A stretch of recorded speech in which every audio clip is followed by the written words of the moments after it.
Rádio Eleitoral para Todos. Olá, eu sou Rubiane Creus, coordenadora de comunicação social do TRE do Paraná, e você confere agora mais um TRE Entrevista, da Rádio Eleitoral para Todos. Aqui comigo nos estúdios eu tenho a nossa colega jornalista e servidora da Justiça Eleitoral, Melissa Medroni. Tudo bom com você, Melissa? Tudo bem, Rubiane. Hoje nós recebemos no estúdio a Procuradora Regional Eleitoral, doutora Heloísa Helena Machado, única mulher em atividade perante a Corte do TRE Paraná. Seja muito bem-vinda, doutora Heloísa. Obrigada pelo convite. Você está ouvindo agora a Rádio Eleitoral para Todos. Começa mais um programa TRE Entrevista. TRE Entrevista.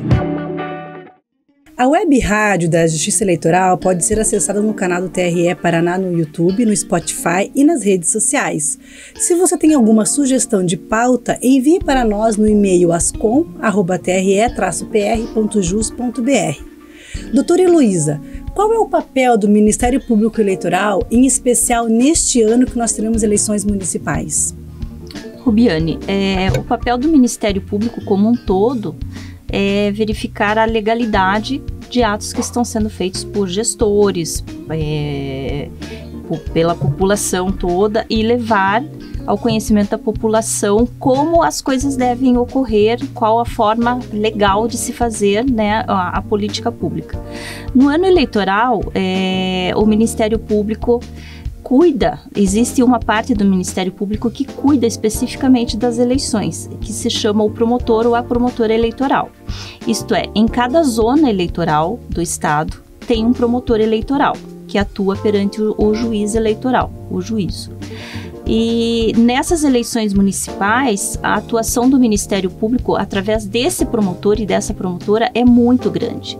Então, ele sempre vai estar aberto à população para receber notícias, para receber reclamações. O que a população achar que está sendo feito indevidamente, é interessante que vá até o Ministério Público, até o promotor eleitoral. A eleição tem várias fases, né?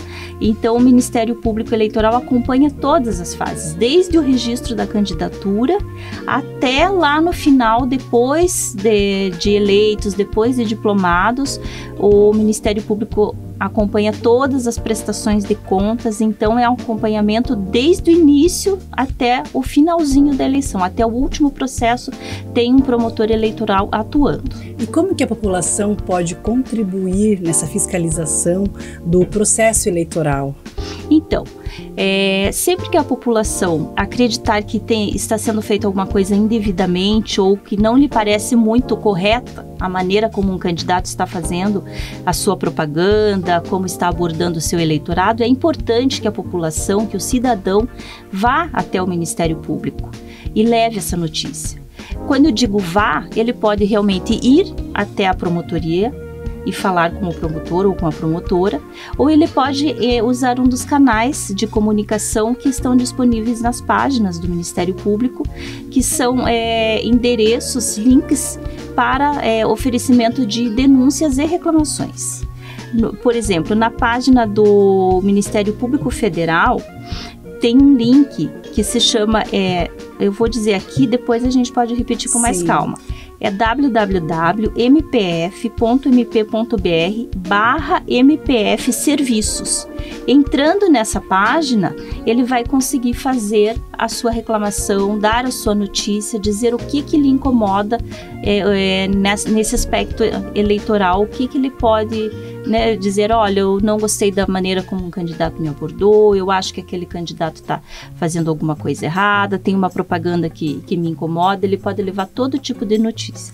Doutora, e falando em redes sociais, agora com relação a esse problema da desinformação, das chamadas fake news, quem cria esse tipo de notícia falsa e quem compartilha pode ser responsabilizado? O que pode acontecer com essas pessoas?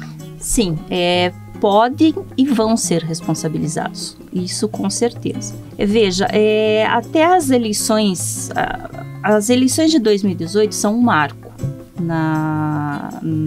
na questão da propaganda, da informação e da desinformação.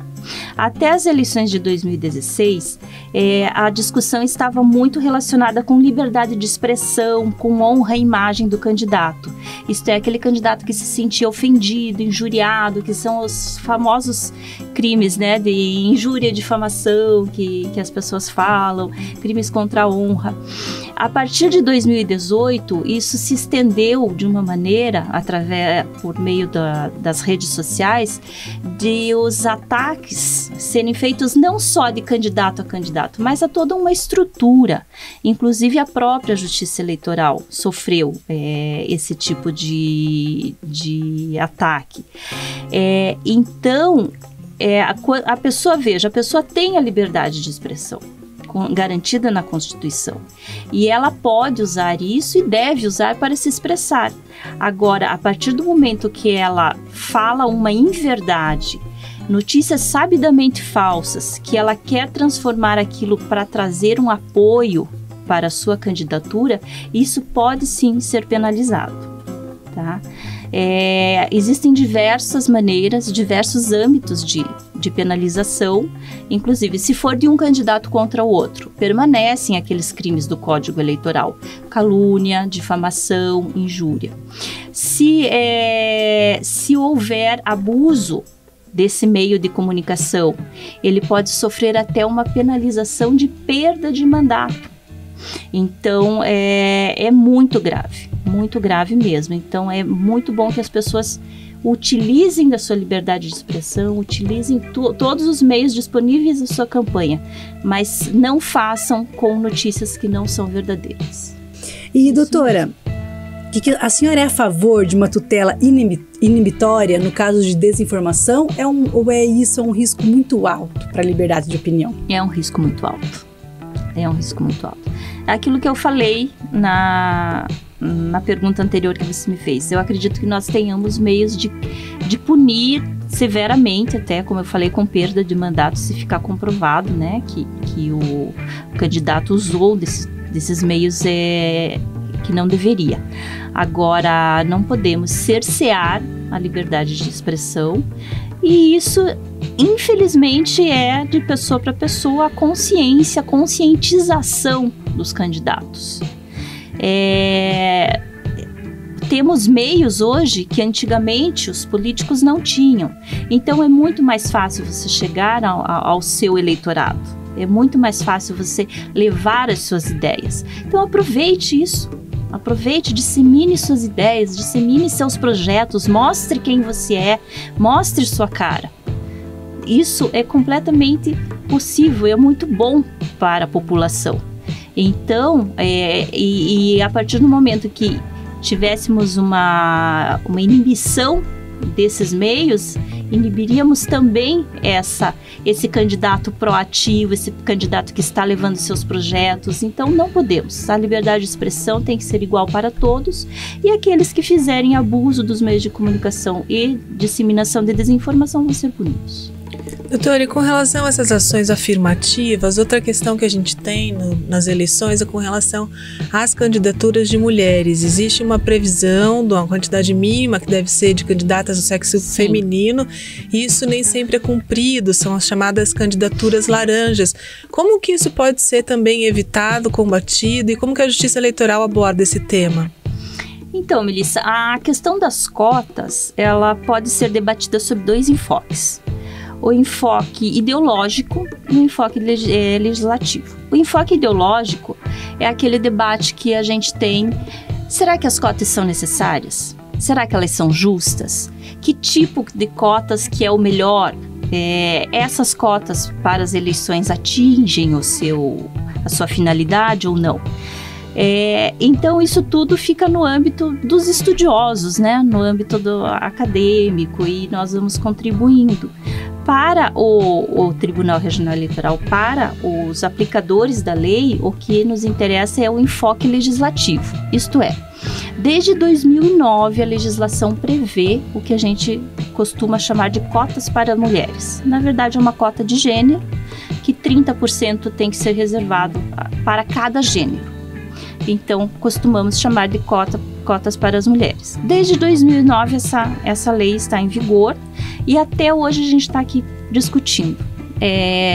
Tem que ter ou não tem que ter? Sim, tem que ter. A lei manda. Para não ter, tem que alterar a lei.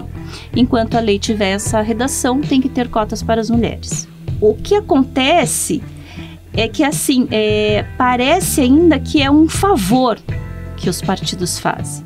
O que precisamos ter em mente, o que as mulheres candidatas precisam ter em mente é o seguinte: se não houver 30% de mulheres candidatas, não há eleição para aquele partido. Então, precisamos ter uma educação de dirigentes partidários e de candidatos e candidatas que saibam que é exigência da lei.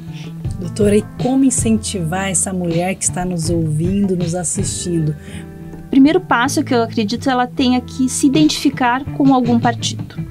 Ela tem que, porque as nossas eleições são partidárias, ela tem que estar inscrita em algum partido para poder concorrer às eleições.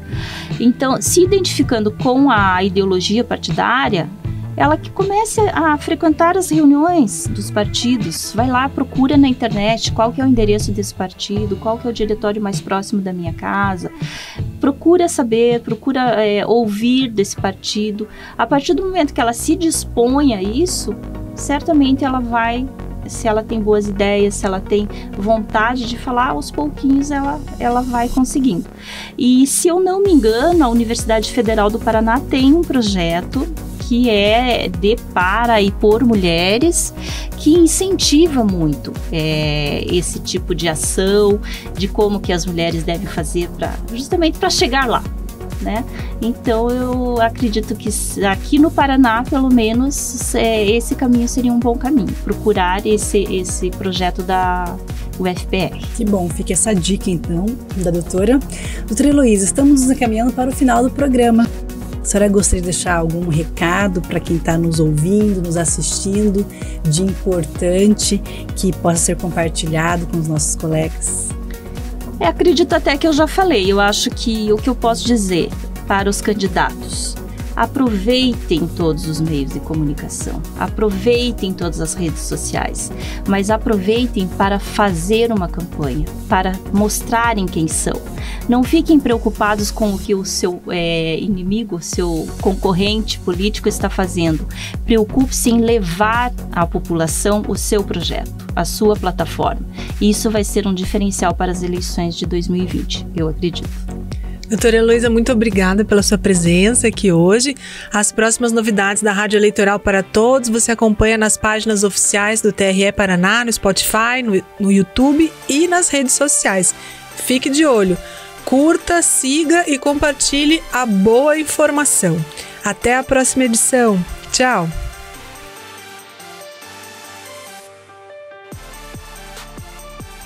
Esse programa é uma produção do Tribunal Regional Eleitoral do Paraná. Presidente, desembargador Tito Campos de Paula. Vice-presidente, desembargador Vitor Roberto Silva. Diretor-geral, Dr. Valcir Mombach. Coordenadora de Comunicação Social, Rubiane Barros Barbosa Creus. Jornalismo, Melissa Diniz Medrone. Estagiários: Beatriz Tedesco, Bernardo Gonzalez, Enia Melissa, Lamartine Lima, Rita Vidal, Tiliane Leitoli. Valesca Laureiro. Produção audiovisual: Everton Balgrabski.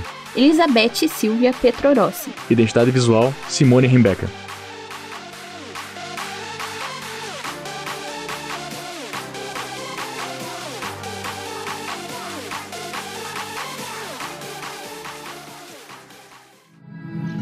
Rádio Eleitoral para Todos.